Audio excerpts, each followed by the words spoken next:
Hi అందరికీ. ఈరోజు రాగి పిండితో ఇడ్లీలు అయితే చేశానండి. ఈ ఇడ్లీల కోసం రాగుల్ని నానబెట్టి ఇదంతా ప్రాసెస్ అయితే చేయలేదండి. సింపుల్గా ఇడ్లీ బ్యాటర్లోనే రాగి పిండిని కొంచెం యాడ్ చేసి నార్మల్గా ఇడ్లీ చేసుకునే విధంగానే చేసేసానండి. మనం రోజు చేసుకునే ఇడ్లీల కంటే ఈ ఇడ్లీలు అయితే చాలా టేస్ట్ ఉంటాయండి. ఒకసారి ట్రై చేసి చూడండి. ఇప్పుడున్న బిజీ లైఫ్లో అందరూ ఉరుకుల పరుగుల మీద వెళ్ళిపోతున్నారు కాబట్టి హెల్తీగా చేసుకోవాలని ఉన్న టైం లేక చేసుకోవట్లేదు కదండి. ఎలాగో బయట ఫుడ్కి బాగా అలవాటు పడిపోయాము. అది మన డైలీ లైఫ్లో ఒక రొటీన్ అయిపోయింది.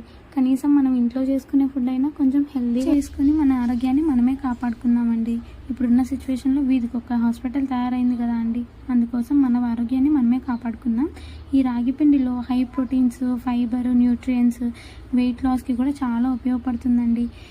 ఈజీగా డైజెషన్ కూడా అవుతుంది. మీకు వీడియో నచ్చితే లైక్ చేసి సబ్స్క్రైబ్ చేయడం మాత్రం మర్చిపోకండి.